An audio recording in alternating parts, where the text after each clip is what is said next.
اچھا، دوسری بات ایک مسئلہ یہ ہے کہ یہ سفر کا مہینہ ہے تو اس میں ایک غلط فہمی ہے، لوگ اس کو منحوس سمجھتے ہیں۔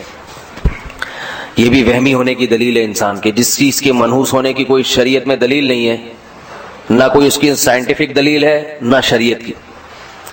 کوئی سائنسدانوں نے تحقیق کی ہو کہ اس مہینے میں کچھ مخصوص قسم کی ریز نکلتی ہیں تو بھی ہم مان لیں کہ چلو بھائی سائنسدان کہہ رہے ہیں، اور سائنسدان نہیں کہتے تو پھر ہمارے پاس ایک دوسرا ذریعہ کیا ہے؟ پیغمبر کی بات، بلکہ وہ پہلا ذریعہ ہے۔ سب سے پہلے پیغمبر کی بات، تو پیغمبر صلی اللہ علیہ وسلم سے بھی سفر کے بارے میں کہیں بھی نہیں ہے کہ منحوس ہے۔ اسلام میں نہ کوئی دن منحوس نہ کوئی مہینہ منحوس۔ برکت والے دن تو ہیں جن میں اضافی برکتیں ہیں، نحوست کسی دن میں نہیں ہے۔ تو اس لیے اس مہینے کو منحوس سمجھنا یہ بدعت ہے، غلط ہے۔ اور یاد رکھیں جو آدمی وہمی ہوتا ہے اللہ کے معاملات پھر اس کے ساتھ ایسے ہی ہوتے ہیں۔ تو اس لیے ایک دفعہ ہمت کریں کہ اس مہینے کو منحوس سمجھنا چھوڑ دیں۔ شیعہ لوگ اس مہینے کو منحوس سمجھتے ہیں، محرم میں بھی شادی نہیں کرتے، سفر میں بھی نہیں، تو ان کو سمجھنے دیں، کیونکہ ان کا مسلک ہے یہ۔ اس زمانے میں انسان نہ اپنے مسلک کو چھوڑے نہ دوسرے کے مسلک کو چھیڑے، نہ ان سے بحث مباحثہ کریں۔ ان کا مذہب ہے، وہ اگر اس پہ مطمئن ہے تو ٹھیک ہے، ان کو چلنے دیں۔ آپ سنی ہیں، دیکھو ابھی آپ نے نماز پڑھی شیعہ کے طریقے سے، سنی کے طریقے سے۔ امام بارگاہوں میں جو جمعے کی نمازیں ہوئی شیعہ لوگوں نے پڑھی، وہ کس طریقے سے؟ شیعہ والے طریقے سے۔ تو آپ نے کوئی جا کے ان کو پریشان کیا کہ یہ تم کیوں کر رہے ہو؟ وہ اس لیے کہ بھائی وہ ان کا مسلک ہے، ایسے ہی کر لیں۔ آپ کا مذہب جیسے تھا آپ نے ایسے پڑھ لی، تو صرف نماز میں نہیں باقی چیزوں میں بھی ہونا چاہیے۔ ان کا مذہب ہے محرم اور سفر کے مہینے کو منحوس سمجھتے ہیں، اس میں شادی نہیں کرتے۔ سنی مذہب نہیں ہے یہ، تو آپ ایک مذہب کو فالو کریں نا۔ اور یہ بھی یاد رکھیں کہ جس چیز کے منحوس ہونے کی دلیل نہیں ہے تو اس میں پھر ایسا کام کرنا چاہیے تاکہ آپ کے عقیدے کی اصلاح ہو۔ دیکھو بنی اسرائیل کو اللہ نے گائے ذبح کرنے کا حکم دیا ہے، کوئی اور جانور بھی تو کہہ سکتے تھے ذبح کرو۔ اس کی حکمت بعض علماء نے بیان کی ہے کہ جیسے ہندوؤں میں گائے کو ماتا سمجھا جاتا ہے نا، تو یہ بہت پرانا ہے، گائے کی عبادت قدیم زمانے سے ہوتی آ رہی ہے۔ تو بنی اسرائیل میں بھی یہ شرک آہستہ آہستہ آنے لگا تھا، گائے کو مقدس سمجھنا۔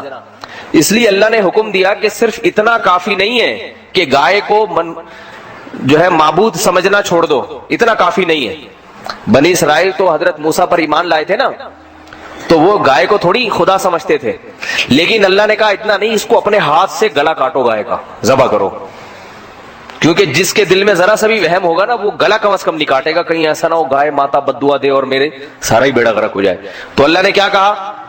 گلا کاٹو اس گائے کا، ذبح کرو، گائے ذبح کرو۔ تبھی بنی اسرائیل نے حیل و حجت کہ دل میں تھوڑا سا کہیں چور چھپا ہوا تھا کہ گائے نہیں بکری کاٹ لیں گے، دمبا کاٹ لیں گے، یہ گائے کا کیوں کہا جا رہا ہے؟ اس کی مثال ہے جیسے کوئی ہندو اسلام قبول کرے، بقرعید کے دن اس کی پہلی کوشش تو کیا ہوگی؟ گائے کے علاوہ کوئی چیز ذبح کر لوں میں، کیونکہ ایک طویل عرصے سے گائے کی محبت اس کے دل میں پیدا ہو چکی۔ اب آپ پہلے ہی مہینے اس کو کہتے ہیں گائے کاٹو، تو کہے گا ٹھیک ہے گائے کاٹنے سے نقصان تو نہیں ہوگا، لیکن اگر ہو گیا، ہمارے سارے بزرگ صدیوں سے کہتے آئے ہیں گائے ماتا ہے، تو وہ کوشش کیا کرے گا کہ گائے کے علاوہ کچھ بھی کٹوا لو۔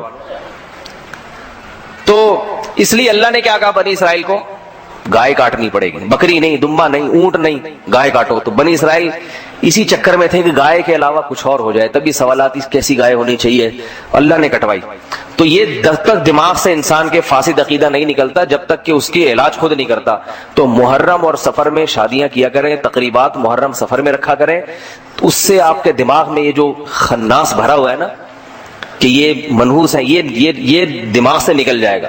باقی کسی دوسرے کے مذہب کو چھیڑنے کی ضرورت نہیں ہے۔ دفتر میں کوئی شیعہ ہے، اس سے جا کے بحث شروع کر دی کہ تم اپنے دماغ سے یہ خناس نکل، اس کے لیے خناس نہیں ہے، یہ اس کا مذہب ہے، اس کو اس پہ چلنے دیں۔ سمجھ آ رہی ہے بات؟ اس نے اگر چھوڑنا ہوگا تو پورا شیعہ مذہب چھوڑ کے ادھر آئے گا، نہیں چھوڑنا ہوگا تو ایسا نہیں ہوتا کہ کوئی آدھی چیز چھوڑ دے آدھا ویسے ہی رہے، ایسا نہیں ہوتا۔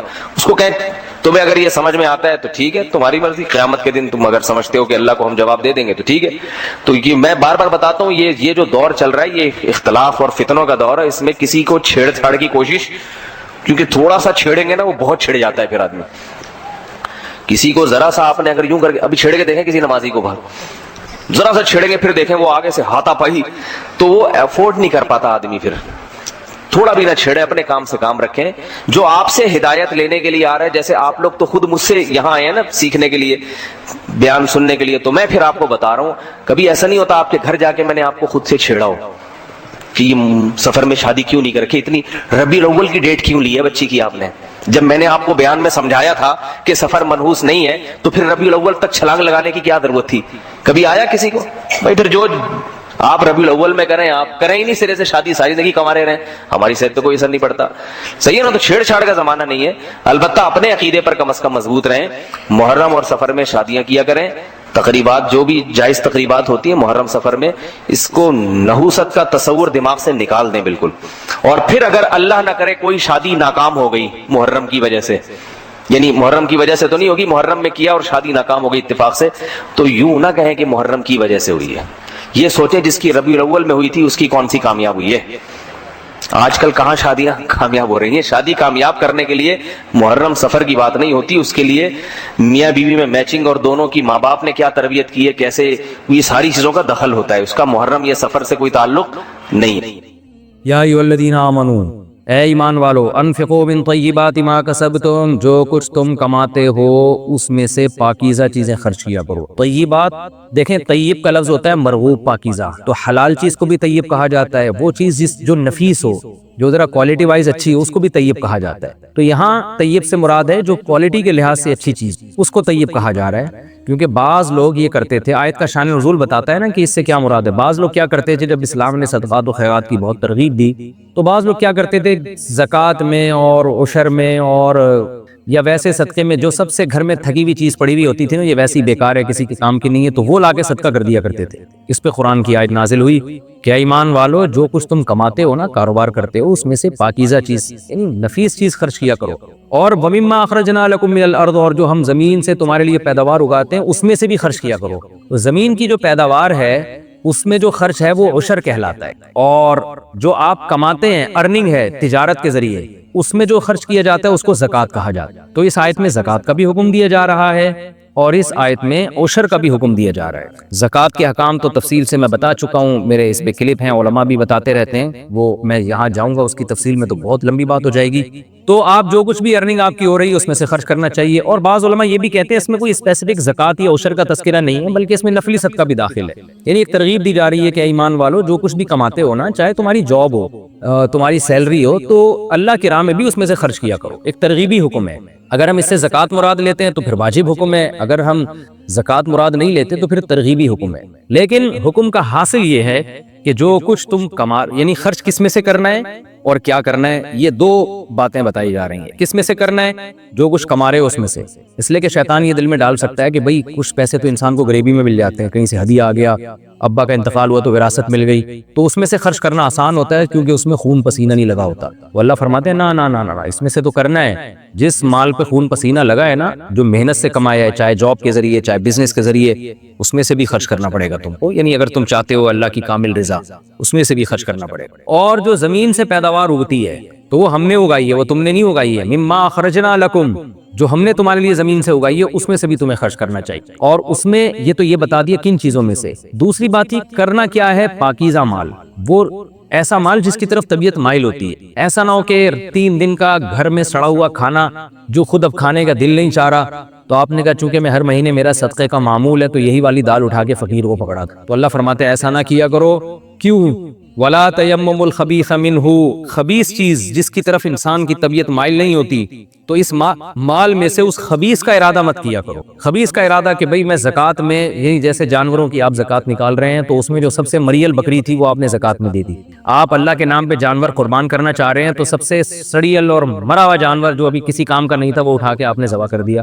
اسی طرح آپ جو ہے نا وہ اپنی بزنس میں سے یا اپنی جاب میں سے جو سیلری آ رہی ہے اس میں آپ نے بہت ساری چیزیں خریدی، تو اب جو صدقہ کرنا چاہ رہے ہیں تو اس میں آپ کے وہ کپڑے جو بالکل کسی کام کے نہیں ہیں، پھٹے پرانے کپڑے پیوند لگے ہوئے، وہ اٹھا کے آپ نے صدقہ کر دی. اور یہ سمجھ رہے ہیں آپ کے ماشاءاللہ میں بھی اب صدقات و خیرات کرنے لگا ہوں. تو اللہ فرماتے ہیں ایسا مت کیا کرو. تنفقون، یہ وہ مال ہے جس کو تم خرچ کر رہے ہو. وَلَسْتُمْ بِآخِذِيهِ إِلَّا أَن تُغْمِضُوا فِيهِ، اگر کوئی اور تمہیں یہ مال دیتا تو تم خود اس کو وصول کبھی نہ کرتے الا یہ کہ چشم پوشی سے کام لیتے. یعنی فقیر کے لیے وہی پسند کرو جو اپنے لیے پسند کرو. اپنے لیے خوشی سے ایسے مال کو قبول نہیں کرو گے. ہاں اگنور کرتے ہوئے قبول کر لو تو ایک الگ بات ہے. خوشی سے تم یہ نہیں چاہو گے کہ مجھے کوئی ایسی چیز ہدیے میں دے یا صدقہ دے. تو جو اپنے لیے پسند کرتے ہو وہی کسی دوسرے کے لیے پسند کرو. یہ اس آیت کی تفسیر ہے. اچھا اس میں یہ خوب سمجھ لیں, یہ جو قرآن نے کہا نا وَلَا تَيَمَّمُوا الْخَبِيثَ مِنْهُ, کہ اس میں خبیث چیز کا ارادہ مت کرو, اس میں صاف بتا دیا کہ باقاعدہ بیکار چیز ارادہ کر کے صدقہ کرنا یہ بری بات ہے. اس میں دو حالتیں مستثنیٰ ہیں. دو صورتوں میں خبیث چیز بھی صدقہ کی جا سکتی. ایک صورت تو یہ کہ آپ کے پاس نفیس مال ہے ہی نہیں, آپ خود غریب ہیں, آپ کے پاس جو کچھ پڑا ہوا ہے وہ ہے ہی لو کوالٹی کا, آپ خود غریب ہیں اور آپ صدقہ کرنا چاہ رہے ہیں, تو ایسی مجبوری میں اگر آپ خبیث چیز بھی صدقہ کر دیں گے تو کوئی گناہ نہیں ہوگا. جیسے حدیث میں آتا ہے اتقوا النار ولو بشق تمرۃ, اگر تمہارے پاس ایک کھجور ہے اور تم جہنم کی آگ سے بچنا چاہتے ہو صدقہ کر کے تو کوئی بات نہیں, اسی میں سے اتنا سا ٹکڑا توڑ کے کسی غریب کو دے دو. اب وہ اتنا سا ٹکڑا کیا غریب کے کام آئے گا, لیکن تمہاری استطاعت اتنی ہے تو پھر ٹھیک ہے. تو اگر کوئی کم تر چیز لو کوالٹی کی چیز صدقہ کر رہا ہے اس لیے کہ ہائی کوالٹی کی چیز صدقہ کرنے کی اس بیچارے میں طاقت ہی نہیں ہے تو پھر اس میں کوئی گناہ نہیں. ایک بات ہو گئی. دوسری بات یہ ہو گئی کہ جو لوگ بھی صدقات و خیرات کرتے ہیں وہ معمول تو ان کا یہی ہوگا کہ ایک بہت لو کوالٹی کی چیز صدقہ نہ کیا کریں. لیکن اگر کوئی چیز گھر میں لو کوالٹی کی پڑی ہوئی ہے اور وہ ضائع ہو رہی ہے تو اب یہاں صدقہ کرنے کا مقصد اس کو ضائع کرنے سے بچانا ہے تو بھی یہ جائز ہے. مثال کے طور پر کھانے ہی کی مثال لے لیں. آپ کی عادت ہے غریبوں کو کھانا کھلانے کی, آپ اچھا کھانا کھلاتے ہیں, دیگے بنواتے ہیں, ان کو کھلاتے ہیں, پیٹ بھر کے غریب کھاتے ہیں. اللہ نے آپ کو استطاعت دی ہے. ایک دن کیا ہوا کہ گھر میں آپ نے فریج کھول کے دیکھا تو یار 4 دن کی دال پڑی ہوئی ہے. تو اب آپ کا جو صدقے کا معمول چل رہا ہے وہ تو اچھا کھانا ہی کھلا رہے ہیں آپ, لیکن آپ نے کہا یار یہ دال کھانے میں تو آئے گی نہیں, یہ میں کچرے میں پھینکوں گا, اس سے بہتر نہیں کسی غریب کو دے دی جائے. تو ایسی صورت میں اگر آپ وہ کسی غریب کو دیتے ہیں تو وہ اس آیت میں داخل نہیں, اس میں آپ کو انشاءاللہ گناہ نہیں ہوگا, کیونکہ آپ کا مقصد جو اصل صدقات و خیرات آپ کر رہے ہیں وہ تو اچھی کوالٹی کی چیزیں ہی صدقہ کر رہے ہیں. یہ آپ اس لیے صدقہ کر رہے ہیں کہ اس میں صدقہ مقصد نہیں ہے بلکہ اس میں مقصد ہے کسی چیز کو ضائع ہونے سے بچایا جائے. صدقہ ایک ضمن میں ہو رہا ہے کہ ضائع ہونے سے نہیں کھائیں گے تو خراب ہو جائے گی یا کچرے میں پھینکنا پڑے گی, تو اس سے بہتر ہے بھائی کسی کے کام آ جائے. تو یہاں صدقہ مقصود نہیں ہوتا بلکہ یہاں مقصد ہے اس چیز کو ضائع ہونے سے بچانا. اب پھینکنے سے بہتر ہے کہ آپ اس کو کسی غریب کو صدقہ کر دیں. اس کی مثال بالکل ایسے ہے جیسے اللہ حرام مال سے صدقہ قبول نہیں کرتا, لیکن علماء کہتے ہیں آپ کو بینک سے جو سود ملا ہے اب وہ پھینکنے سے بہتر ہے کہ آپ وہ کسی غریب کو دے دیں. یہاں بھی صدقہ مقصد نہیں ہے بلکہ یہاں ہے اس حرام سے جان چھڑانا. تو اب حرام سے جان چھڑانے کے لیے کچرے میں پھینکیں گے ضائع ہوگا تو بہتر ہے کسی کے کام آ جائے, لیکن اس میں ثواب کی نیت نہیں کی جا سکتی, وہ خالص حرام ہے. یہاں ثواب کی نیت بھی آپ کر سکتے ہیں کہ اللہ ضائع ہونے سے بچانے کے لیے میں نے کہا کہ کچرے میں پھینکنے سے بہتر ہے کسی غریب کو کھلا دیا جائے, وہ کھا لے گا, تو یہاں ثواب بھی ملے گا آپ کو. یہ اس آیت میں داخل نہیں. ایک بات تو یہ ہو گئی. دوسری بات کیا ہوئی کہ یہ جو قرآن نے کہا پاکیزہ چیزیں اور بالکل لو کوالٹی کا مال نہیں ہونا چاہیے, اعلیٰ کوالٹی کا ہونا چاہیے, تو اعلیٰ میں درمیانی کوالٹی بھی شامل ہے. اس میں پوری امت کا اجماع ہے کہ زکوٰۃ میں, قربانی میں اور ان تمام چیزوں میں درمیانی درجے کی چیز اگر دے گا نا کوئی تو وہ بھی جائز ہے, وہ بھی طیبات میں داخل ہے. یعنی اس سے بہت اعلیٰ کوالٹی مراد نہیں ہے, بہت اعلیٰ چیز دے گا تو اور اچھی بات ہے, لیکن بس ادنا نہ دے. ادنا سے مراد یہ کہ وہ چیز جو معاشرے میں گھٹیا سمجھی جاتی ہے, جس کو قرآن نے بتایا کہ کوئی تمہیں دے تو تم قبول نہ کرو اس کو, ایسی چیز نہ دو, تو درمیانے درجے کی. تبھی فقہاء نے بیان کیا ہے نا کہ قربانی کے جانوروں کی جو شرطیں فقہاء نے بیان کی ہیں کہ اللہ کے نام پہ جب جانور قربان کریں تو اتنا بوڑھا نہ ہو کہ وہ چلا ہی نہ جا رہا ہو اس سے, اور کان کٹا ہوا نہ ہو اس کا, اور دم نہ کٹی ہوئی ہو, اور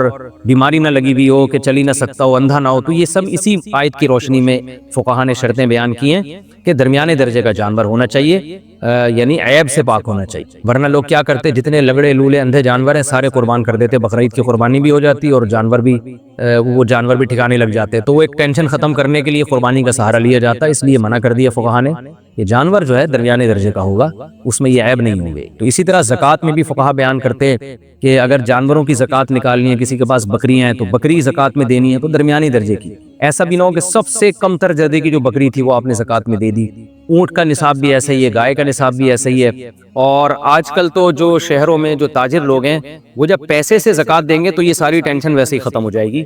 تو اس لیے ہماری نظر میں افضل طریقہ یہی ہے کہ زکوٰۃ پیسوں یعنی کرنسی میں دی جائے.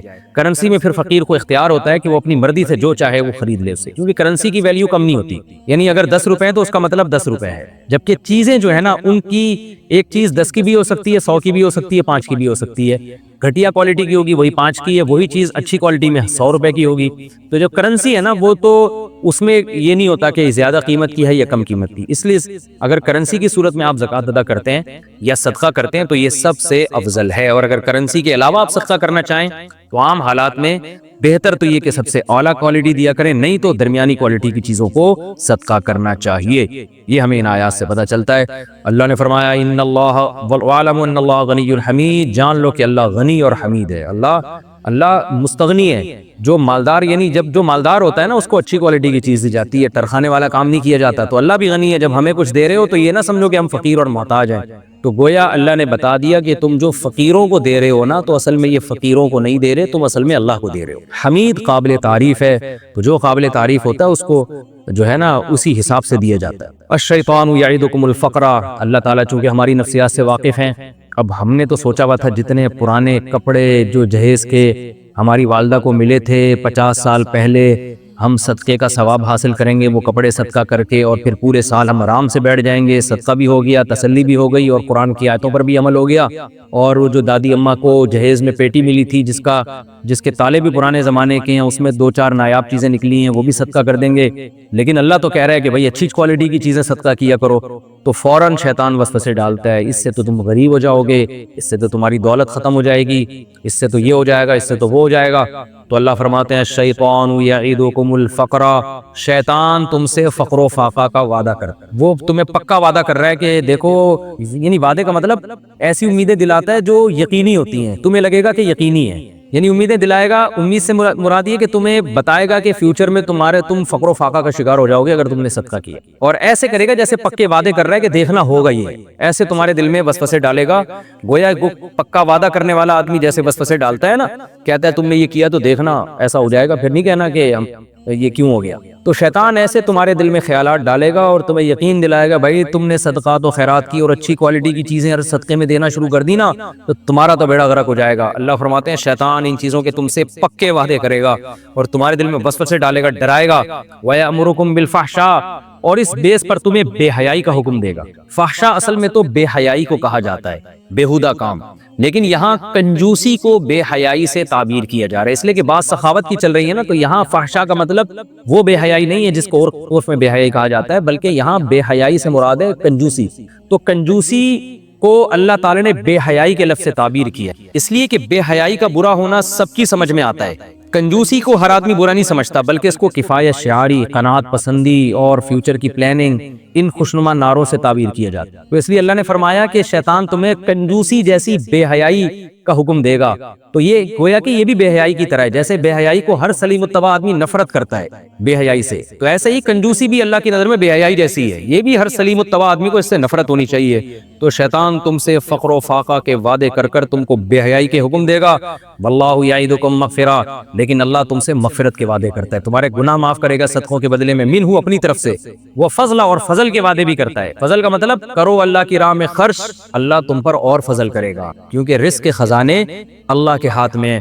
واللہ واسع علیم، اللہ وسعت والا، کشادگی والا ہے، بڑھانے والا ہے، علیم جانتا بھی ہے. کیا مطلب؟ تم جب صدقے کرو گے تو اللہ جانتا ہے تمہاری نیکیوں کو، تو وہ غافل تھوڑی بیٹھا ہے، لہذا ریٹرن کرے گا، وہ لوٹائے گا، وہ تمہیں دنیا میں بھی نوازے گا، آخرت میں بھی نوازے گا. تو اس آیت سے بھی پتہ چلتا ہے کہ فقر و فاقہ کا خوف نہیں کرنا چاہیے. یاد رکھیں اس آیت کا صحیح مفہوم کیا ہے. اگر آپ کی آمدن بہت تھوڑی ہے اور آپ کے گھر کے واجب خرچے بھی پورے نہیں ہو رہے، آپ کی آمدن پہلے ہی کم ہے اور گھر میں بیوی بچوں کا جو ضروری خرچہ ہے وہ بھی پورا نہیں ہو رہا، تو بعض لوگ کیا کرتے ہیں پھر بھی ساری رقم اٹھا کے صدقہ کر دیتے ہیں اور کہتے ہیں کہ قرآن کہہ رہا ہے کہ شیطان تمہیں فقر و فاقہ سے ڈرائے گا. تو یاد رکھیں یہاں یہ مراد نہیں ہے، کیونکہ کبھی ایک آیت کو دیکھ کے فیصلہ نہیں کیا جاتا. قرآن کے دوسرے احکام اور احادیث سامنے رکھی جائیں تو اس سے پتہ چلتا ہے کہ اس سے مراد وہ صدقات و خیرات ہیں جو گھر کے واجب خرچے نکالنے کے بعد آپ کریں گے. اس لیے کہ رسول اللہ صلی اللہ علیہ وسلم نے فرمایا کہ جب خرچ کرو تو ابدأ بمن تعول، سب سے پہلے ان پہ خرچ کرو جو تمہارے اہل و عیال ہیں، ان کی بنیادی ضرورتیں آپ کو بہرحال پوری کرنی ہے، پھر جو بچے گا وہ صدقہ کرنا ہے. کیونکہ اگر غالب گمان آپ کو یہ ہے کہ بھائی میں نے اگر پہلی تاریخ کو تنخواہ آئی اور ساری مدرسے میں یا مسجد میں یا فلاں غریب کو کھلا دیا تو میں فقیر ہو جاؤں گا، پورے مہینے نہ گیس کا بل دینے کے پیسے بچیں گے، نہ بچوں کی تعلیم کے، نہ کچھ بھی نہیں بچے گا، تو پھر آپ کے لیے خرچ کرنا حرام ہے.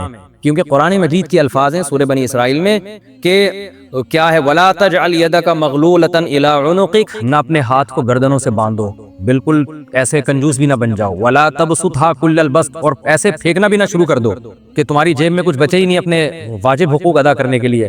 وَابْتَغِ بَيْنَ ذَلِكَ سَبِيلًا، درمیانی راستہ اختیار کر۔ درمیانی راستہ کیا ہے کہ اپنے اور گھر کے جو بنیادی اور بیسک ضرورتیں ہیں وہ بہرحال پوری کرنی ہے، اس کے بعد جو اضافی ہوگا وہ اللہ کی راہ میں جس کا جتنا حوصلہ ہے وہ اس حساب سے خرچ کرے۔ تو ایسے موقع پہ بھی شیطان پھر فقر و فاقہ سے ڈراتا ہے، تو پھر ایسے موقع پہ اللہ کہہ رہے ہیں شیطان سے مت ڈرو، بلکہ اس خرچ کرنے سے اللہ تمہارے مال میں اور برکت دے۔ تو یہ خوب اچھی طرح سمجھ لیں۔ تو اور آج ایسا ہی ہو رہا ہے، ہم جو ہے نا واجب خرچے تو بہت تھوڑے ہوتے ہیں، اس کے بعد تو بھی عیاشیوں میں سارا پیسہ لگ رہا ہے، خرچ تو کرنے کی توفیق ہم لوگوں کو نہیں ملتی ہے، اور وجہ اس کی یہی ہے کہ انویسٹمنٹ میں لگے رہتے ہیں اور شیطان ڈراتا رہتا ہے، بھائی یہ بھی بنا لو، یہ بھی بنا لو، کل روپیہ بچائیے کل کام آئے گا، لکھا ہوتا ہے نا بینکوں کے باہر، تو بس بچاؤ بچاؤ بچاؤ اسی فکر میں لگے ہوئے۔ اللہ کہہ رہے ہیں خرچ کرو خرچ کرو خرچ کرو، اللہ دے گا تمہیں۔ واللہ واسع علیم، اللہ کشادگی والا ہے اور علم والا ہے، یعنی اللہ سے فقر و فاقہ کا خوف مت کرو۔ اسی کو حدیث میں فرمایا انفق یا بلال ولا تخش من ذی العرش اقلال، آپ نے حضرت بلال رضی اللہ عنہ سے فرمایا، حالانکہ وہ تو غریب تھے، فرمایا بلال خرچ کر اور عرش والے سے فقر و فاقہ کا خوف مت کر، لیکن یہ اس تفصیل کے مطابق ہے جو میں نے ابھی آپ کو بتائی۔ فرمایا یؤتی الحکمۃ من یشاء، جس کو چاہتا ہے اللہ حکمت عطا کرتا ہے، یعنی دین کی سمجھ بوجھ، صحیح اور غلط کا میں فرق کرنے کی تمیز اللہ عطا کر دیتا ہے۔ اس کا فائدہ کیا ہوتا ہے کہ وہ فیصلہ کرتا ہے پھر کہ خرچ کرنا ہے یا نہیں کرنا۔ جس کو حکمت نہیں ملتی وہ کیلکولیٹر لے کے بیٹھا رہتا ہے کہ خرچ کروں گا تو پیسے ختم ہو جائیں گے، کم ہو جائیں گے، فقیر بن جاؤں گا۔ اور جس کو حکمت ملی ہے وہ جانتا ہے کہ رزق کے خزانے اللہ کے ہاتھ میں ہیں، اور جو شریعت نے جہاں واجب خرچے کیے ہیں وہ تو پہلے کروں گا، جو اضافی ہے وہ اللہ کی راہ میں لگاؤں گا میں، تو اس سے اللہ اور عطا فرمائے گا۔ تو اللہ فرماتے ہیں جس کو چاہتا ہے اللہ سمجھ بوجھ عطا کرتا ہے۔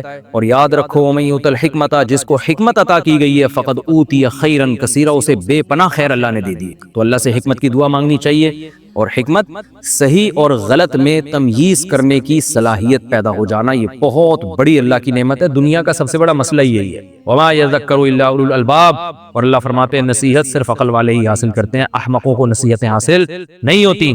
سب سے پہلے اپنا عقیدہ درست۔ اسلام کیا کہتا ہے؟ جس نے ہمیں نعمتیں دی ہیں اس کا شکر ادا کرو۔ تو شکر میں سب سے پہلی چیز یہ ہے کہ جس نے دی ہے مانو کہ وہی دینے کے قابل ہے، اس کے علاوہ کسی کو دینے کا اختیار نہیں ہے۔ اس لیے اسلام میں سب سے بڑا جرم کیا ہے؟ شرک۔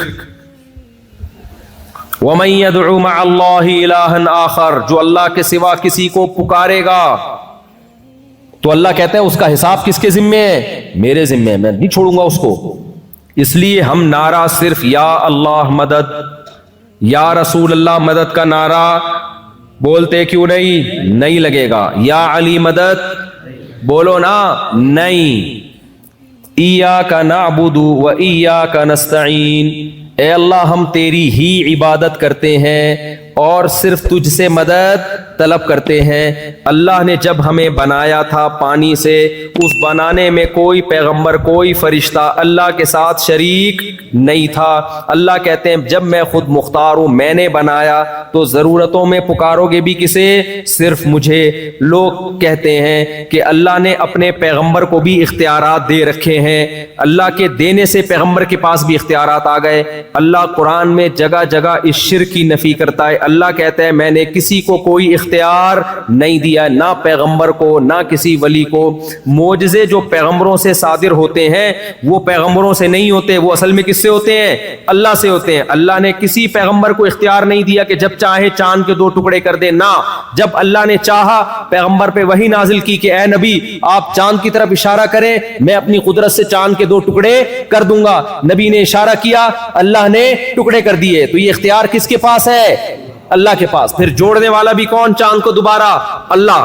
موسیٰ علیہ الصلوۃ والسلام کو اللہ نے کہا کہ لاٹھی زمین پہ ڈالو میں سانپ بنا دوں گا۔ حضرت موسیٰ کو اللہ نے یہ اختیار نہیں دیا کہ جب چاہو آپ لاٹھی کو سانپ بنا دو۔ اگر اللہ نے یہ اختیار دیا ہوتا تو موسیٰ علیہ السلام نے جب لاٹھی زمین پہ ڈالی تھی پہلی دفعہ اور وہ سانپ بنی تھی تو موسیٰ علیہ السلام خوف سے بھاگتے نہیں۔ قرآن کہتا ہے کہ موسیٰ علیہ السلام بھاگے، وَلَمْ يُعَقِّبْ، پیچھے مڑ کے بھی نہیں دیکھا، اتنا خوف زدہ ہو گئے اس سانپ سے۔ اللہ نے فرمایا یا موسیٰ اقبل، اے موسیٰ واپس پلٹ اور اس کو ہاتھ میں پکڑ لے، سنعیدھا سیرتھا الاولی، جس خدا نے اس لاٹھی کو سانپ بنایا ہے وہی رب اس سانپ کو دوبارہ لاٹھی بنا دے گا۔ پتا چلا کہ بھائی موسیٰ نہ لاٹھی کو سانپ بنا سکتے تھے، نہ سانپ کو ریورس کر کے دوبارہ لاٹھی بنا سکتے تھے۔ یہ سارے کام کون کر رہا تھا؟ اللہ کر رہا تھا۔ موسیٰ علیہ السلام جب دریا کے کنارے، پانی کے کنارے آ کے کھڑے ہوئے ہیں اور پریشان کہ پیچھے فرعون کا لشکر، آگے دریا، بنی اسرائیل نے پوچھا انا لمدرکون، اے موسیٰ مر گئے، آج تو ہم مر گئے۔ موسیٰ علیہ السلام نے یہ نہیں فرمایا کہ نہیں مرے، بلکہ میں لاٹھی ابھی ڈالوں گا، پانی پہ ماروں گا اور اپنی طاقت سے پانی کو 2 حصوں میں تقسیم کر دوں گا۔ نہ، موسیٰ علیہ السلام نے فرمایا کلا، جس اللہ نے اتنی مدد کی ہے آج دوبارہ وہ مدد کرے گا کیسے یہ مجھے معلوم نہیں ہے، مدد ضرور آئے گی، یہ نہیں پتا کیسے آئے گی۔ ان معی ربی، میرے ساتھ رب ہے۔ اللہ فرماتے ہیں ہم نے موسیٰ کو کہا کہ لاٹھی پانی پہ مار، فانفلق فکان کل فرق کالطود العظیم، اللہ نے اپنی قدرت سے اس پانی کو 2 ٹکڑوں میں تقسیم کر دیا۔ تو یہ سارے کام کون کر رہا ہے میرے بھائی؟ اللہ۔ تو پیغمبروں کے پاس کوئی اختیارات نہیں ہے، فرشتوں کے پاس اختیارات نہیں ہے۔ آپ کو لوگ شرک پہ ابھاریں گے، بولیں گے لو بھیا مفتی صاحب اوٹ پٹانگ باتیں کر کے جا رہے ہیں، بارش برسانے کے فرشتے الگ ہیں، موت کا فرشتہ الگ ہے بھائی؟ تو جب موت دینے کا اختیار فرشتے کے پاس ہے، بارش برسانے کا اختیار فرشتے کے پاس ہے، تو کیا پیغمبروں کے پاس اولاد دینے کا اختیار نہیں ہو سکتا، بگڑی بنانے کا اختیار نہیں ہو سکتا؟ نہ، موت کا اختیار فرشتے کے پاس نہیں ہے۔ موت، روح نکالنے کا کام فرشتے سے لیا جاتا ہے، اختیارات فرشتے کو نہیں دیے جاتے۔ اس کی مثال ایسے ہے، میرے ہاتھ میں قلم ہے، آپ مجھے کہتے ہیں مفتی صاحب اس پہ سائن کر دیں، میں قلم سے سائن کرتا ہوں، آپ کہتے ہیں لے بھائی مفتی صاحب نے قلم سے سائن کا کام لیا ہے، لہذا قلم کے پاس یہ اختیارات ہیں کہ وہ سائن کر سکتا ہے۔ آپ نے کیا کیا؟ وہ پین مجھ سے لے لیا اور کہا آئندہ کبھی سائن کروانا ہوا تو چونکہ آپ قلم سے سائن کرواتے ہیں لہذا میں ڈائریکٹ قلم سے کہہ دیا کروں گا کہ وہ سائن کر دے۔ میں کیا کہوں گا میرے بھائی، قلم کے پاس نہ میرا نام لکھنے کا اختیار، نہ قلم کے پاس ایک تحریر لکھنے کا اختیار۔ قلم کا کام ہے جیسا جیسا میں اس کو جہاں جہاں گھماؤں گا اسی حساب سے وہ گھومے گا۔ تو اللہ میاں نے بھی موت کے فرشتے کو گچی سے پکڑا ہوا ہے اور بولا ہوا ہے کہ جیسے جیسے میں تجھ سے کام لوں گا اس طریقے سے تو روح قبض کرے گا۔ یہی وجہ ہے کہ ہم موت اور حیات کی دعا کبھی فرشتے سے نہیں مانگتے، کبھی ہم یہ نہیں کہتے اے اسرافیل، اے موت کے فرشتے کائنڈلی تھوڑی سی مجھے 1 سال کے لیے مہلت دے دے۔ ہمیں پتہ ہے یہ فرشتے کے پاس اختیارات نہیں ہے۔ ہم دعائیں کس سے مانگتے ہیں بھائی؟ اللہ سے۔ اے اللہ ابھی اس نے دوسری شادی کرنی ہے، ابھی 4 کرنی ہے، اے اللہ اس کو تھوڑی زندگی مزید دے دے، کرنے کے بعد یہ اس نے ویسے ہی مر جانا ہے تھوڑے دنوں میں، ابھی کیا کر دے، اس کو اختیارات دے دے، ابھی تھوڑی سی مہلت دے دے۔ تو بھائی اللہ فرشتوں سے کام لیتا ہے، اس کا مطلب یہ نہیں ہے کہ فرشتوں کے پاس اختیارات آ گئے ہیں۔ اللہ نے خضر علیہ السلام سے بھی کچھ کام لیے ہیں، اختیارات خضر علیہ السلام کو بھی نہیں دیے۔ تو نہ اختیارات پیغمبروں کے پاس، نہ فرشتوں کے پاس، یہ سارے اختیارات کس کے پاس ہیں؟ اللہ کے پاس۔ ایک اور طریقے سے لوگ دھوکہ دیتے ہیں، بولتے ہیں لو بھائی یہ وہابڑے، وہابیوں کی سپرلیٹو ڈگری ہے وہابڑے، کہتے ہیں یہ وہاں بڑے عجیب بات کرتے ہیں کہ اللہ سے مانگو، جب ان کو مدد کی ضرورت پڑتی ہے پولیس سے مدد مانگتے ہیں کہ نہیں مانگتے ہیں بھائی؟ یہ پولیس سے مدد مانگتے ہیں تو واہ، پولیس سے مدد مانگنا جائز اور نبی سے مدد مانگنا جائز نہیں ہے۔ معاذ اللہ، انہوں نے تو نبی کا مقام پولیس سے بھی گھٹا دیا۔ بھائی جان آپ بحث کو خلط مل کر رہے ہو۔ مدد 2 طرح کی ہوتی ہے، ایک اسباب کے تحت اور ایک اسباب سے ہٹ کے۔ جب پولیس سے ہم مدد مانگتے ہیں تو وہ سائنٹیفک لاجک ہوتی ہے، فون کرو گے آپ، وہ گاڑی میں بیٹھ کے چلتے ہوئے آئیں گے، سائنسی اسباب اختیار کریں گے۔ اسباب کے اندر جو مدد مانگی جاتی ہے وہ شرک نہیں ہے، وہ تو ہم صبح شام ایک دوسرے سے مدد مانگ رہے ہوتے ہیں۔ وہ مدد مانگنا شرک ہے جو اسباب سے ہٹ کر، اللہ کوئی سبب نہ بھی ہو تو بھی کام کر سکتا ہے۔ ابراہیم علیہ السلام کو آگ میں ڈالا گیا، زندہ رہنے کی کوئی سائنٹیفک لاجک ہے؟ کوئی سائنسدان مانے گا؟ نہ، لیکن اللہ نے بچا کے دکھا دیا۔ عیسیٰ ابن مریم کو بغیر باپ کے پیدا کیا، کوئی سائنسدان مانے گا؟ بولتے کیوں نہیں مانے گا؟ ایک ایتھیسٹ نے کہا جب سے یہ ویڈیو کیمرے ایجاد ہوئے کرامتیں بند ہو گئی ہیں. تو کسی نے جواب میں دیا کہ بندر کا انسان بننا بھی بند ہو گیا جب سے. کہتے ہیں نا یہ سائنسدان کے بندر سے بنے ہیں. میں ابھی جنگل میں گیا ہوں نا, وہاں شپاٹا میں, شپاٹا اتنی مشکل سے, ایک اوکاچی مچی اتنی مشکل سے یاد ہوا تھا جاپان میں, ایک شپاٹا. تو وہاں اتنے بندروں کی قسمیں نظر آئیں, کوئی جوئیں نکال رہا ہے. میں نے کہا کوئی ایسا بندر دیکھو یار جو تھوڑا تھوڑا انسان بننا شروع ہو گیا ہو, تھوڑا تھوڑا سا لک آ رہا ہو اس میں. بے شک کروڑوں سال میں ہوا ہو بھائی, کروڑوں سال میں کچھ بندر تو ایسے ہوتے جو آدھے بندر ہوتے, آدھے وسیم لگ رہے ہوتے, غفار لگ رہے ہوتے. ایک ایسی نسل ہونی چاہیے تھی نا. یہ کیا بات ہے کہ ڈائریکٹ بندر نے چھلانگ مان کے انسان بنا اور بیچ کی ساری نسلیں اچانک مارکیٹ سے شارٹ ہو گئیں. تو اس لیے یہ سب پھینکنے کی باتیں ہیں. اس طرح کی باتیں جب سائنٹسٹ کیا کریں تو بیٹھ کے لپیٹا کرو, اس کی کوئی لاجک نہیں ہے, فضول باتیں ہیں بالکل. خدا سے باغی کر رہے ہیں تمہیں. تو میں تو بھی گیا, میں نے بندروں کو بہت غور سے دیکھا, جہاں بندر آتے میں دیکھتا تھا, میں دیکھ شاید یہ والا بننے والا ہو بھائی, تھوڑا تھوڑا بن چکا ہو. کوئی بھی نظر نہیں آیا, یا تو بندر تھے یا ڈائریکٹ ہم انسان تھے, بیچ کی کوئی نسل ہمیں نظر نہیں آئی. اور آپ کہہ سکتے ہو آپ نے ایک جنگل دیکھ لیا نا, ساری دنیا کے جنگل گئے ہو, تو ابے تم لوگوں نے تو ساری دنیا کے سائنسدانوں نے تو دیکھ لیا ہے نا, کیمرے تم نے فٹ کر کے گئے ہو, تمہیں بھی اب تک کوئی نظر نہیں آیا. تو یہ نہیں ہو سکتا بھائی. اور اگر بندر سے بنا بھی ہے تو بندر کیسے بن گیا؟ بندر تک بننا آسان ہے؟ بندر بھی تو ایک اللہ کی مخلوق ہے. اس کی آنکھیں دیکھو, اس کی ناک دیکھو, یہ بھی سافٹ ویئر ہے بھائی, یہ بھی خود بخود ایوالو ہو کے یہاں تک نہیں پہنچ سکتے. تو میں کیا بات کر رہا تھا, ایک تو میں باتیں بھولنے بہت لگا ہوں. یہ میں حافظہ کمزور نہیں ہے میرا, کہیں آپ سمجھیں کہ حافظہ کمزور ہے. میرا توجہ ایک دم ایک ٹاپک کی طرف ہوتی ہے تو پورا اسی میں گھسڑ دیتا ہوں میں اپنے آپ کو. تو میں یہ عرض کر رہا تھا, ہاں عقیدے کی بات کر رہا تھا, توحید کے اسباب سے ہٹ کے کام کون کر سکتا ہے؟ اللہ. تبھی ہم دعا کرتے ہیں اللہ سے. دعا کہتے ہیں اسباب سے ہٹ کے کسی کو پکارنا. پولیس سے ہم دعا نہیں مانگتے. تو آپ یہاں بیٹھے بیٹھے نبی کو پکارو گے تو یہ اسباب کے تحت نہیں ہے, یہ اسباب سے ہٹ کے ہے, لہذا یہ والی پکار شرک ہے. تو یہ شرک اللہ کے ساتھ ناشکری ہے کہ میں نے بنایا, میں نے پیدا کیا, اور میں نے پیغمبروں کو اپنے انٹروڈکشن کے لیے بھیجا کہ مجھے پکارو, تم نے اسی پیغمبر کو معبود بنا لیا. عیسائیوں نے کیا کیا ہے؟ کہا کہ عیسیٰ بغیر باپ کے پیدا ہو گئے, معاذ اللہ. کون نے اللہ کو باپ بنا دیا؟ معاذ اللہ, نقل کفر. اللہ نے کہا واہ بھائی واہ, ان مثل عیسیٰ عند اللہ کمثل آدم, عیسیٰ کی مثال اللہ کی نظر میں آدم کی طرح ہے. آدم کے نہ تو باپ تھے اور نہ ماں تھے.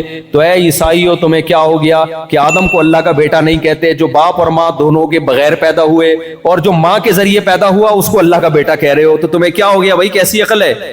کیوں نہیں کہہ دیتے اللہ نے اپنی قدرت سے بغیر باپ کے پیدا کر دیا؟ کیا ہوتا ہے بھائی, اللہ سب کچھ کر سکتا ہے. تو یہ ہمارا عقیدہ ہے بھائی. سارے اختیارات کس کے پاس ہیں؟ ہو سکتا ہے کچھ لوگ پھر یہاں ورغلائیں, لو بھائی جبریل آئے تھے, انہوں نے کہا تھا لِأَهَبَ لَكِ غُلَامًا زَكِيًّا, اے مریم میں تجھے ایک بیٹا ہبہ کرنا چاہتا ہوں. تو اسباب کے بغیر بیٹا ہو رہا تھا نا, بغیر باپ کے بیٹا ہو رہا ہے, اسباب کے تحت ہے, وداؤٹ اسباب ہے, کوئی لاجک بنتی ہے؟ تو جبریل کیا کہہ رہے ہیں؟ میں دے رہا ہوں. اس کا مطلب جبریل بھی بغیر سبب کے بگڑی بنا سکتے ہیں, کام کر سکتے ہیں. نا نا نا نا, یہ نسبت مجازی ہے. بعض دفعہ کام کوئی کر رہا ہوتا ہے, کسی سے لے رہا ہوتا ہے, تو نسبت مجازن اس کی طرف کر دی جاتی ہے. سمجھتے ہو گے نہیں سمجھتے؟ جیسے قرآن میں آتا ہے کہ حلال و حرام کرنا صرف اللہ کا اختیار ہے, نبی کو بھی اختیار نہیں. لِمَ تُحَرِّمُ مَا أَحَلَّ اللَّهُ لَكَ, اے نبی جس چیز کو اللہ نے حلال کر دیا آپ اس کو حرام نہیں کر سکتے. دوسری جگہ قرآن کہہ رہا ہے یحل لہم الطیبات ویحرم علیہم الخبائث, نبی ناجائز چیزوں کو حرام کر کے جائیں گے. ہے بھائی, ایک طرف قرآن کہہ رہا ہے اے نبی آپ حرام حلال کا رائٹ آپ کے پاس نہیں ہے, ایک طرف اللہ کہہ رہا ہے آپ بری چیزوں کو حرام کون کرے گا؟ آپ کریں گے. بھائی حرام اللہ ہی کرے گا, لیکن چونکہ نبی کی زبان کے ذریعے کرے گا اس لیے مجازن نسبت کس کی طرف کر دی؟ بولو, نبی کی طرف کر دی. یہ نسبت مجازی کہلاتی ہے. حقیقت میں کون کر رہا ہے؟ اس کی میں اکثر مثال دیتا ہوں. آپ ہوٹل میں جاتے ہو یا کسی کی دعوت میں جاتے ہو, کسی نے پوچھا بھائی تو نے کتنی بریانی کھائی؟ آپ نے کہا میں 2 پلیٹیں کھا گیا. اگلا کہہ رہا ہے کمبخت تجھے بریانی کھانے بھیجا تھا, پلیٹیں کھانے تھوڑی بھیجا تھا میں نے تجھے, تو کیا کر کے آیا ہے؟ تو آپ کیا کہو گے؟ بھائی کھائی بریانی ہے, لیکن بریانی اور پلیٹوں کا ظرف مظروف کا رشتہ ہے آپس میں. ظرف اور مظروف کا, یہ علماء سمجھتے ہیں نا, ظرف اور مظروف کا رشتہ ہے. تو بعض دفعہ ظرف بول کے مظروف مراد لیا جاتا ہے کیونکہ دونوں کا ریلیشن بہت مضبوط ہے.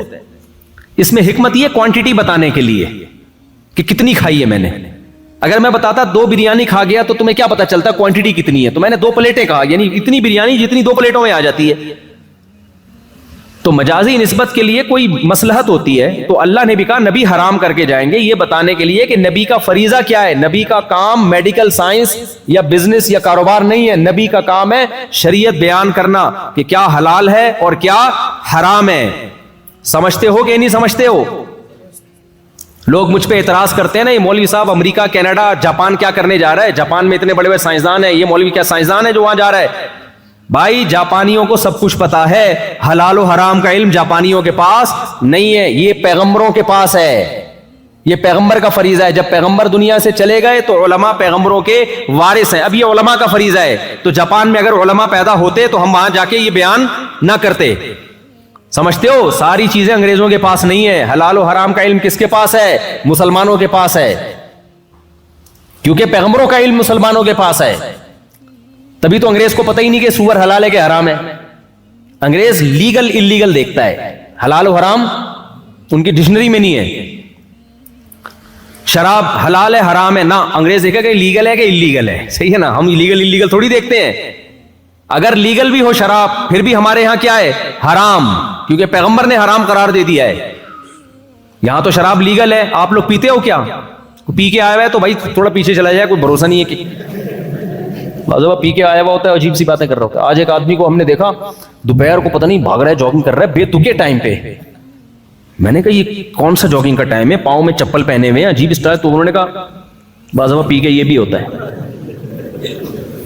پینے کے بعد کوئی بھروسہ نہیں ہوتا بھائی. ایک صاحب کو ہم نے دیکھا بیٹھے ہوئے اپنے آپ سے باتیں کر رہے ہیں. میں نے کہا یہ تقریر کی تیاری کر رہے ہیں, انہوں نے یہاں کے مقامی لوگوں کو کہہ رہے ہیں پیا ہوا ہے. تو میرے بھائی, تو یہ نسبت حلال و حرام کی مجازی.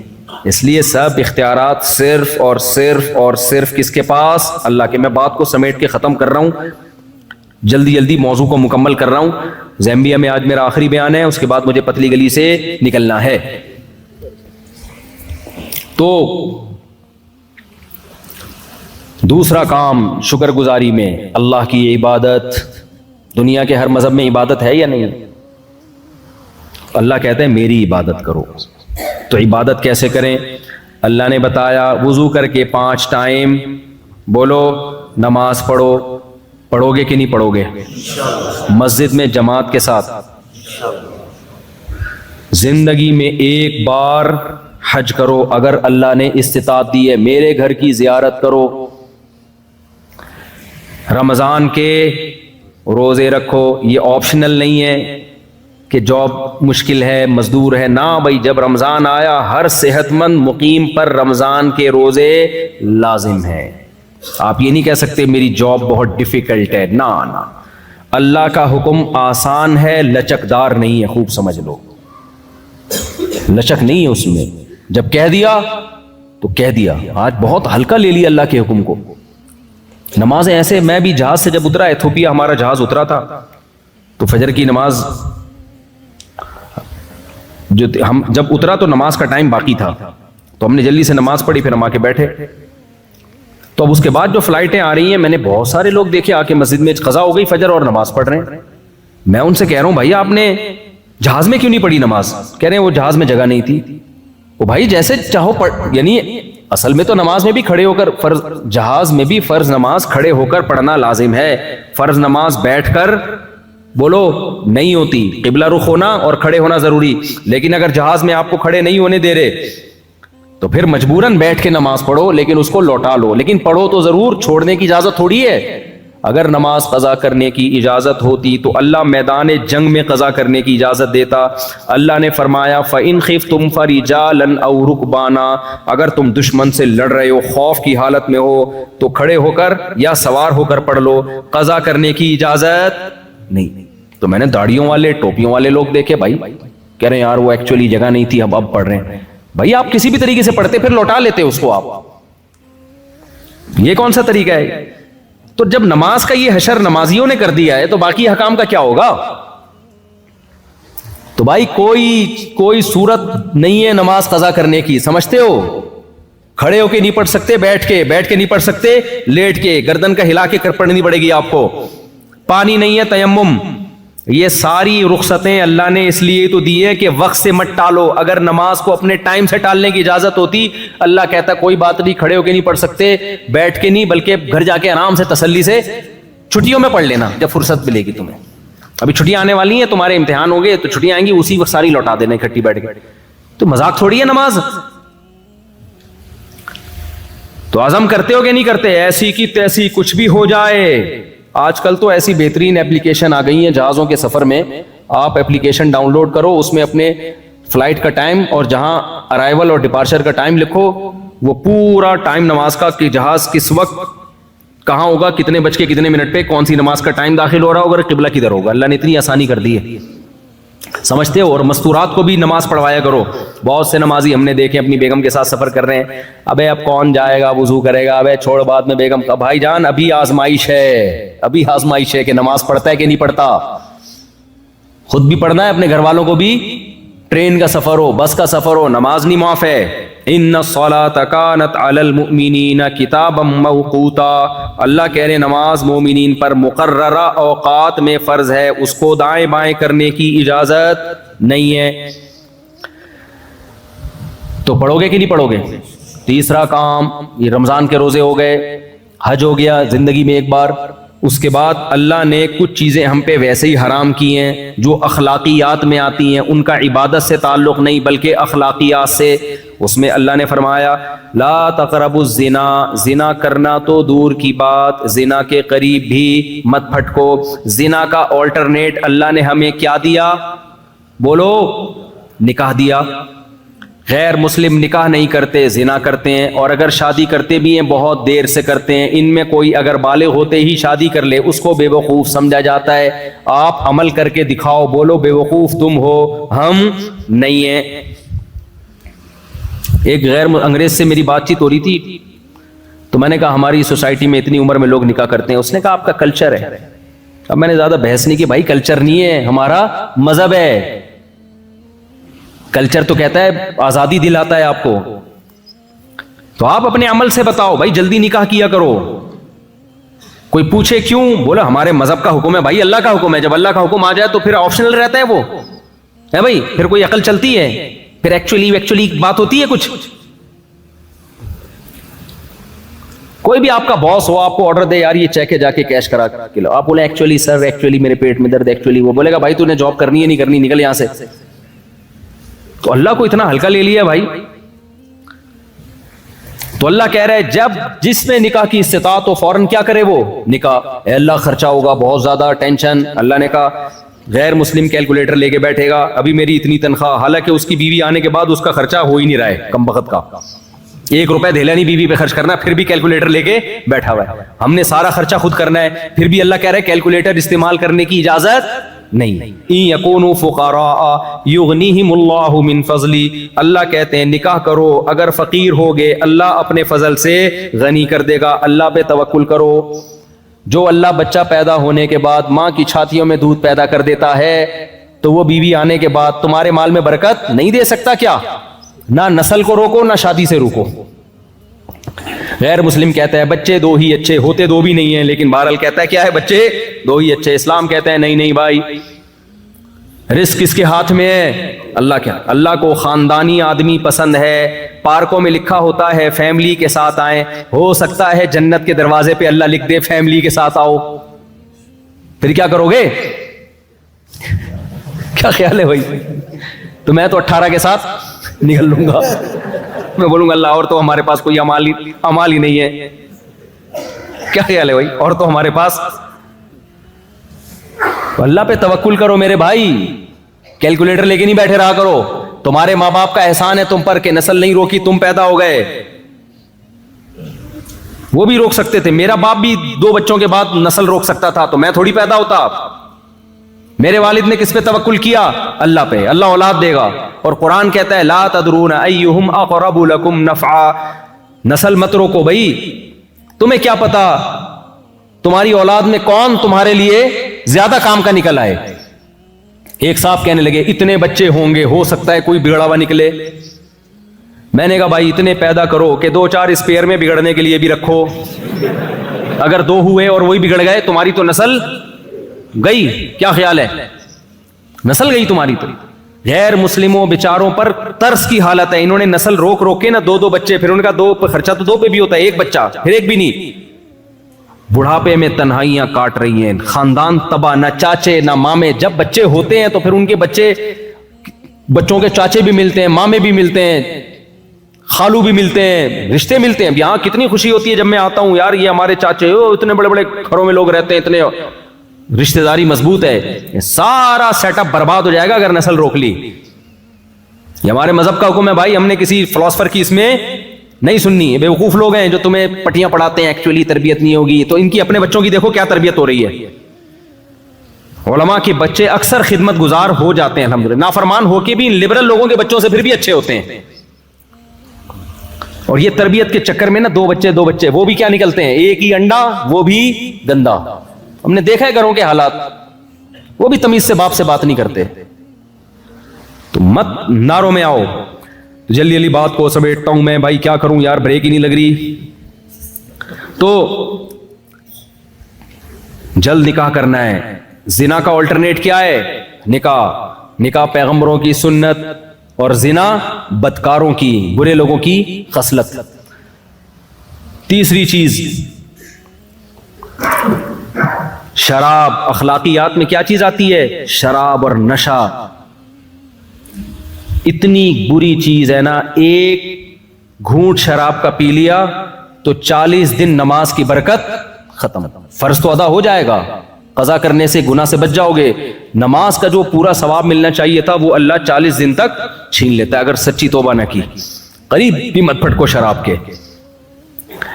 اور اس سے ٹینشن ختم نہیں ہوتی, اس سے ٹینشن بڑھ جاتی. شراب پینے والوں میں خودکشی کا ریشو زیادہ ہے, شراب سے بچنے والوں میں خودکشی کا ریشو کم ہے. ہر نشے کی چیز سے دور بھاگو. اور اخلاقیات میں کیا ہے؟ نبی صلی اللہ علیہ وسلم نے فرمایا مسکرا کے بات کرنا صدقہ. ان تلقى اخاك بوجه طليق. جب کسی سے ملو مسکرا کے ملو, ایک دوسرے کی غیبت مت کرو, چغلیاں بولو مت لگاؤ, ایک دوسرے کی ٹانگیں مت کھینچو. کوئی اچھا کام کر رہا ہے اسے سپورٹ کرو. ہم لوگ کیا کرتے ہیں, کوئی اچھا کام کر رہا ہے سپورٹ تو کرتے نہیں, اس کی ٹانگیں کھینچنا شروع کر دیتے ہیں. یہ کیوں اچھا کام کر رہا ہے بھائی؟ جب دنیا کو مسافر خانہ نہیں سمجھتا نا انسان, سارے مزے دنیا میں لینا چاہتا ہے, تو یہ اخلاقی برائیاں پیدا ہوتی ہیں. بھائی اللہ نے کسی سے کوئی کام لے لیا, حسد مت کرو, رش کرو اس کے اوپر. حسد انسان کو کھا جاتا ہے. حسد سے بچنے کا کیا طریقہ ہے؟ یہ سوچا کرو بھائی یہ ترقی کر کے بہت آگے نکل گیا تو کیا ہوگا, جائے گا تو قبر میں ہی نا. کیا خیال ہے, ہم بھی وہاں جائیں گے تو کوئی بات نہیں, نکلنے دو آگے. کیا خیال ہے بھائی؟ اور دوسری بات یہ کہ اللہ کی تقدیر میں تھا کہ اس کو زیادہ دے گا مجھے کم دے گا, تو اللہ سے کوئی لڑ سکتا ہے؟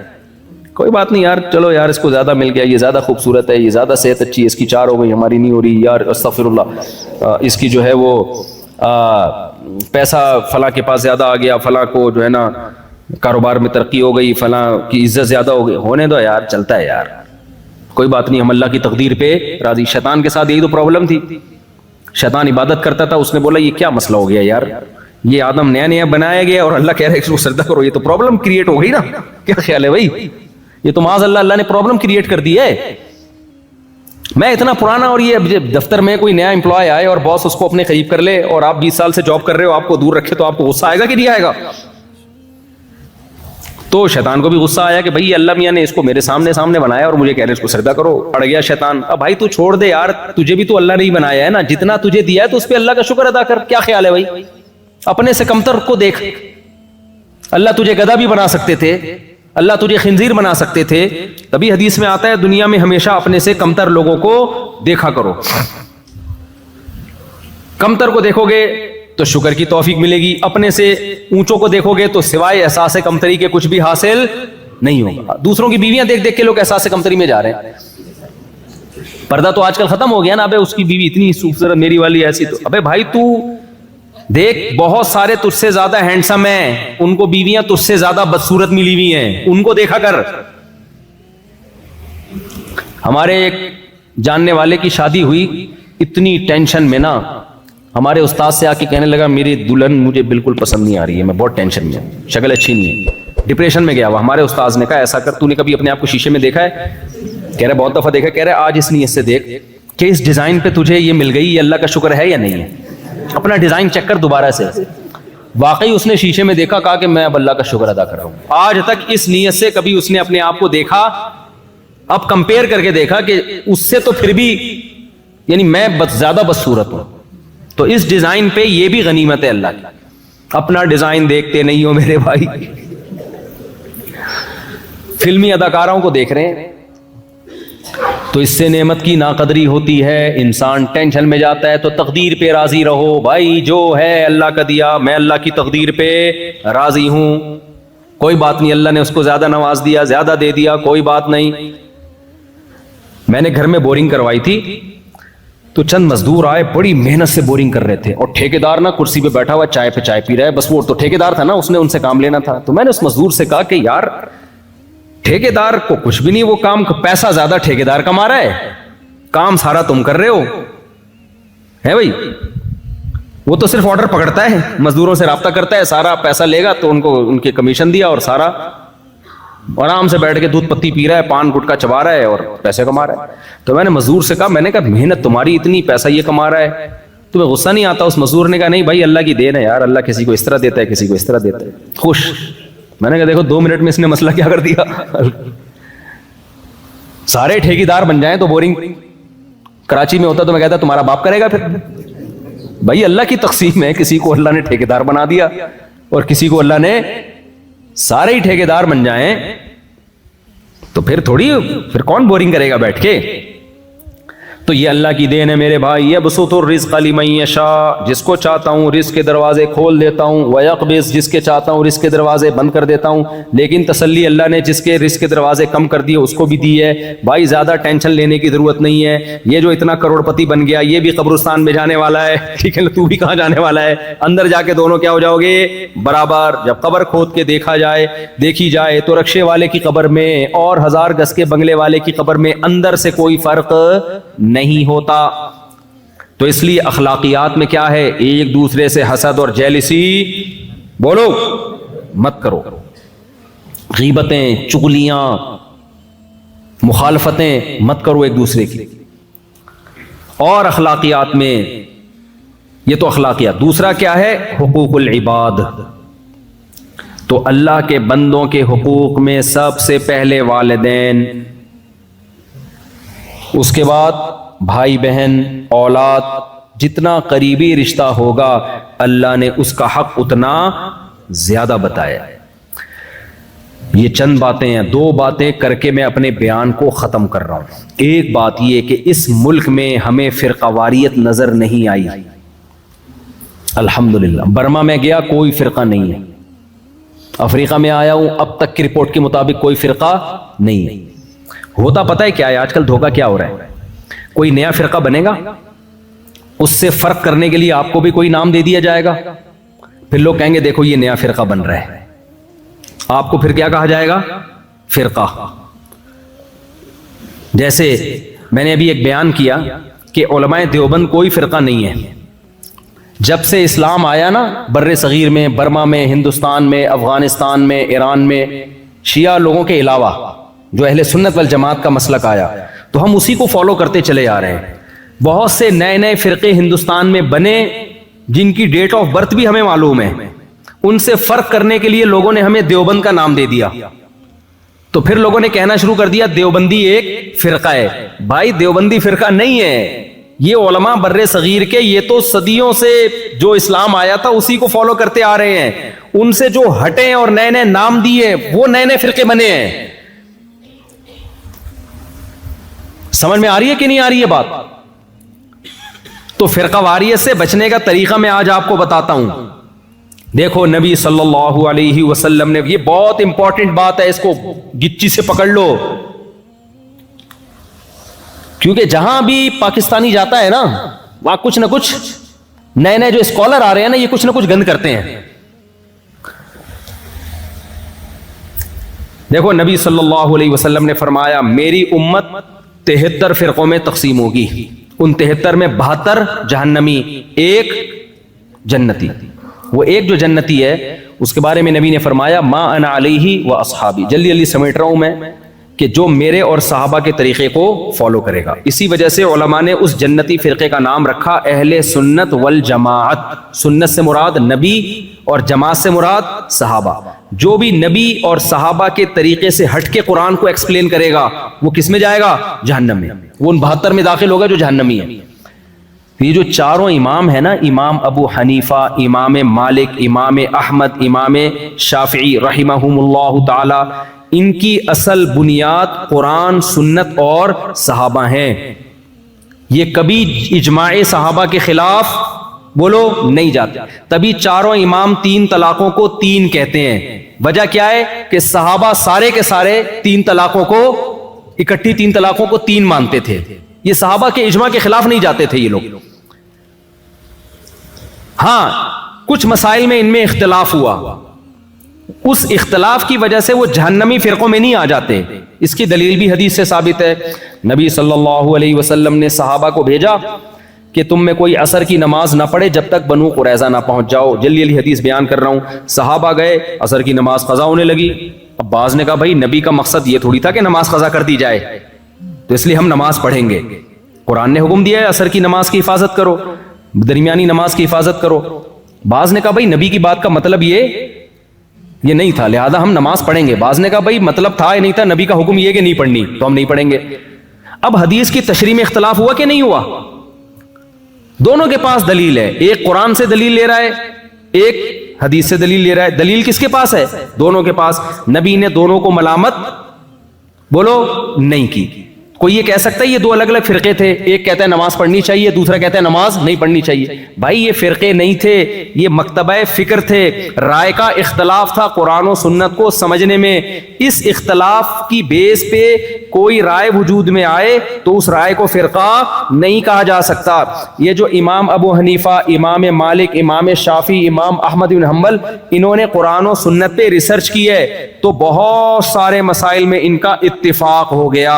اور کچھ مسائل ایسے تھے جن میں ادھر بھی دلیل ادھر بھی دلیل, تو ان مسائل میں ان کا اختلاف ہو گیا. اور انہوں نے اسلامی قانون کو مرتب کر لیا. جب اسلامی قانون مرتب ہوا تو پوری دنیا میں انہی کے فالوورز پھیل گئے. پوری دنیا میں, بر صغیر میں, ہندوستان, پاکستان, اسی طرح روس کی ریاستیں, ازبکستان, بخارا, سمرقند, ان علاقوں میں, افغانستان اور برما, یہ پورے علاقوں میں فقہ حنفی آیا. سمجھتے ہو؟ تو یہ سارے کے سارے یہاں اسلام لانے والے ہی حنفی تھے. تو یہاں قدیم جو اسلام آیا ہے وہ کون لے کر آئے ہیں؟ حنفی علماء لے کر آئے ہیں. تبھی صدیوں سے یہاں فقہ حنفی کو فالو کیا جا رہا ہے. آپ جس کنٹری میں رہتے ہیں یہاں زیادہ تر لوگ مالکی ہیں. میں نے یہاں دیکھے نماز پڑھتے ہوئے فقہ مالکیہ کو. یہاں امام مالک رحمہ اللہ تعالیٰ کی تحقیقات کو فالو کیا گیا. سعودی عرب میں بہت تھوڑے سے علاقے میں 2% لوگوں نے امام احمد بن حنبل کے فقہ کو فالو کیا. اسی طرح ملیشیا, انڈونیشیا میں اسلام کیا تو شوافے گئے وہاں پہ, فقہ شافی. تو پوری دنیا صدیوں تک ان 4 فقہ کو فالو کرتی رہی ہے. لہذا کوئی اگر اٹھ کے کہے یہ 4 فقہ فرقے ہیں تو وہ 100% غلط بات کر رہا ہے, کیونکہ اس کا مطلب تو پھر پوری امت ہی جہنم میں چلی گئی نا. بچے گا کون؟ ابے کیا ہو گیا؟ تو بچے گا پھر کوئی؟ پھر وہی دال چاول والا قصہ ہو جائے گا جو میں بار بار بیان کرتا ہوں. ایک آدمی نے خواب دیکھا کہ جنت میں دال چاول کھائی جا رہی ہے, جہنم میں دیگیں پک رہی ہیں. اس نے کہا یار یہ کیا مذاق ہے؟ تو فرشتے نے بولا 4 آدمی آئے ہیں جنت میں دال چاول ہی پکائیں گے, اب دیگیں تھوڑی پکائیں گے ان کے لیے ہم. کچھ لوگ اسلام کو ایسا ایکسپلین کرتے ہیں کہ ایسا لگتا ہے یہ 4-6 آدمی ٹھیک ہیں, باقی سارے صدیوں سے کیا کر رہے ہیں؟ گھاس کھا رہے ہیں. تو امام ابو حنیفہ کا جو فقہ ہے وہ فقہ حنفی ہے وہ فقہ محمدی, نبی کا فقہ ہی ہے. اس کو مرتب امام ابو حنیفہ نے کیا ان کے شاگردوں نے, اس لیے نسبت کس کی طرف کر دی؟ امام حنیفہ کی طرف. جیسے مصحف عثمانی, حضرت عثمان, یہ جو ہم مصحف پڑھتے ہیں نا قرآن, اس کو مصحف عثمانی کہا جاتا ہے. تو کیا مطلب یہ نبی کا مصحف نہیں ہے کیا؟ بھائی نبی کا مصحف ہے, لیکن اس کو ترتیب کس نے دیا ہے؟ جمع حضرت عثمان نے. تو نسبت کس کی طرف کر دی ہے؟ اب کوئی کہے ہم ابو حنیفہ فقہ حنفی کو نہیں, ہم قرآن و حدیث کو مانتے ہیں.